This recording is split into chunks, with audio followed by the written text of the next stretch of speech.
Pemirsa, masker medis menjadi barang langka di masyarakat saat ini. Bahkan harganya melonjak hingga mencapai ratusan ribu rupiah per kotak. Penggunaan masker kain menjadi alternatif masyarakat untuk mencegah virus corona.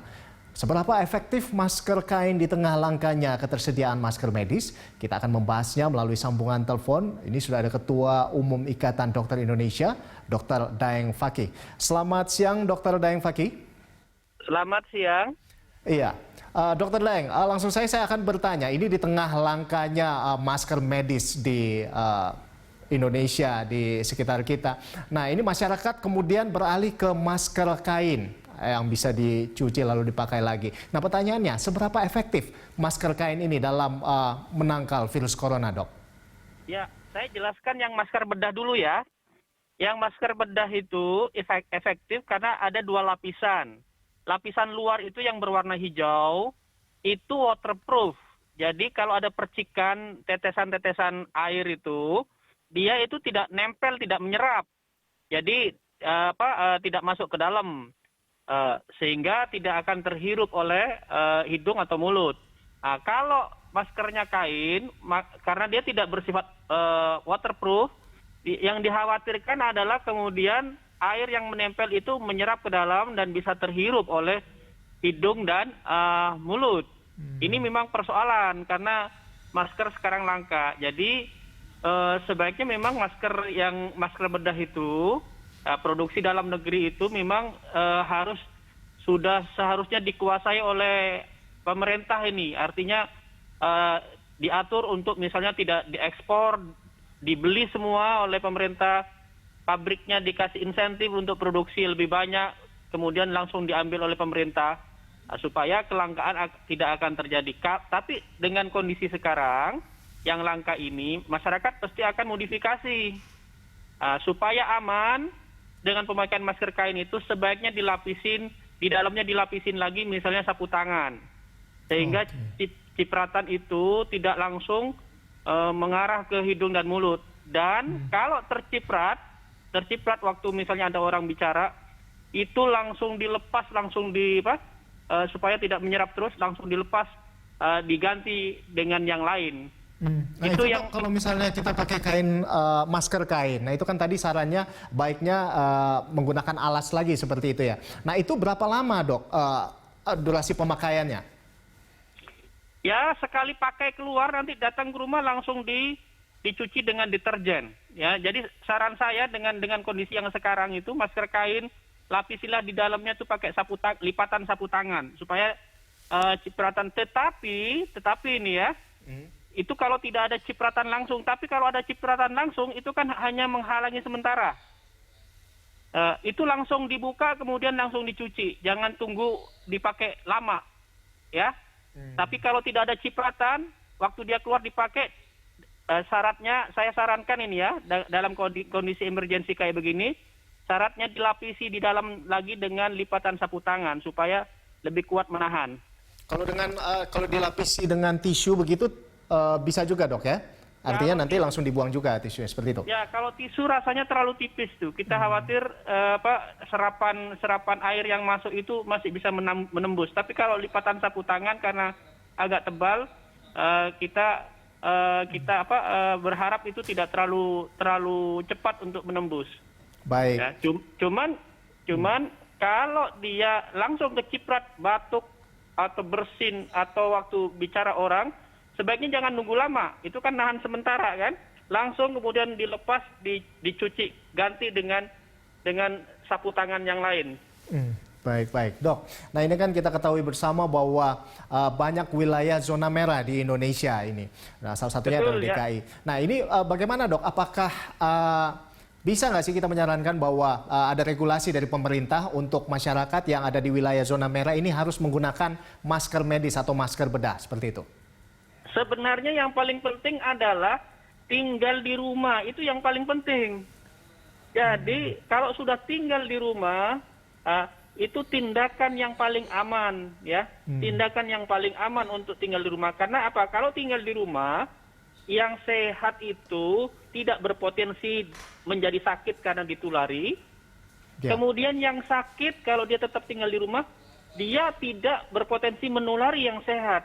Jadi yang utama adalah tinggal di rumah. Jadi kalau hanya terpaksa, dia dibenarkan keluar rumah. Kalau terpaksa, tetapi kita sudah sampaikan, memang yang pakai masker itu terutama yang sakit, supaya dia kalau batuk, dia tidak menciprati yang lain, baik menciprati orang yang di sekitarnya maupun menciprati benda-benda, sehingga benda itu waktu diraba tangan, kemudian berpotensi menulari yang lain. Tetapi sekarang dengan kondisi pandemik dan zona merah sudah banyak, itu disarankan kalau orang keluar ke tempat umum, kan keluar itu ke tempat umum, itu disarankan memang memakai pelindung di daerah hidung dan mulut supaya tidak terkena penularan. Karena kadang-kadang kita lupa tangan kita itu garuk-garuk di sekitar hidung dan mulut, atau kemudian ada cipratan yang mengenai hidung dan mulut. Ya, baik. Nah, Dok, jadi ini kan masker kain bisa dibilang ini tidak bisa menangkal virus corona, tapi bisa menekan penyebaran virus gitu. Seperti itu, Dok? Ya, saya melihat begini, sekali lagi ya saya katakan, jangan mengandalkan masker, ya. Meskipun masker itu salah satu bentuk pencegahan, ya. Ya. Yang paling penting satu adalah tinggal di rumah.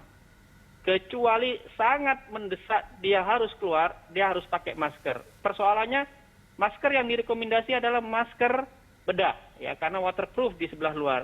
Kalau terpaksa tidak ada, apa boleh buat, ya? Kalau yang ada masker kain, saran saya jangan hanya masker kain saja. Dilapisi di dalamnya dengan lapisan sapu tangan yang bersih. Sapu tangan yang bersih, ya.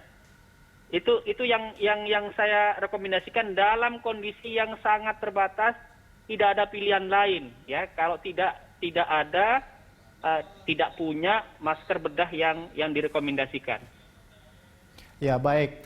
Dokter Daeng, tadi Anda menyatakan salah satu solusi yang baik adalah dengan pemerintah mengambil alih seperti itu agar produksi masker medis itu bisa diperuntukkan lebih banyak untuk masyarakat Indonesia. Atau seperti apa tadi, Dok? Iya, betul. Jadi memang ini setahu saya untuk produksi masker bedah, ya, itu di tanah air ada, ya. Sehingga regulasinya itu dibikin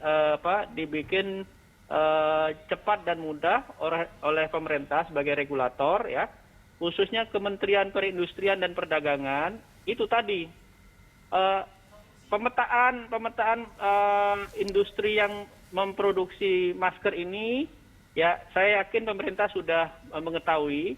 Kemudian itu seharusnya dikasih insentif oleh pemerintah supaya memproduksi dan kapasitas produksinya ditambah. Yang kedua, hasil produksinya itu tidak boleh dijual ke siapapun kecuali pemerintah yang membeli. Ya, karena kalau dijual ke pihak lain, khawatir itu kemudian tetap menjadi langka, menjadi mahal di pasaran. Ya. Yang terakhir, tidak boleh kemudian dilakukan penjualan ke luar negeri, diekspor misalnya.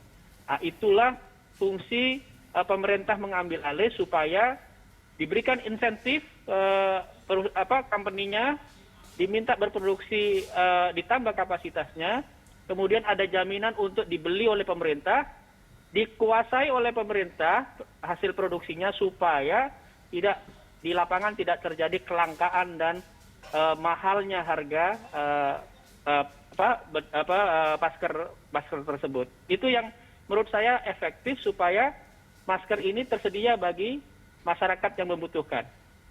Ya, baik, Dr. Daeng Fakih. Jadi ada beberapa catatan dari saya tadi menanggapi apa yang Anda sampaikan, bahwa lebih baik pakai masker medis atau masker bedah, boleh pakai masker kain, tapi baiknya dilengkapi lagi dengan sapu tangan seperti itu, namun jauh lebih baik untuk stay di rumah. Seperti itu ya, Dok, ya? Ya, betul. Jadi kalau sangat terdesak, ya mau apa lagi. Tapi lebih baik adalah tinggal di rumah.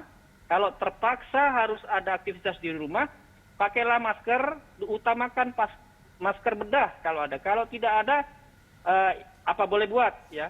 Pakailah masker yang ada, tapi mohon dilapisi di dalamnya dengan lapisan lipatan sapu tangan yang bersih. Kalau tisu rasanya tipis, akan mudah serapan air akan mudah sampai ke hidung dan mulut. Baik, baik terima kasih Dr. Daeng Fakih sudah bergabung bersama kami di News on the Spot.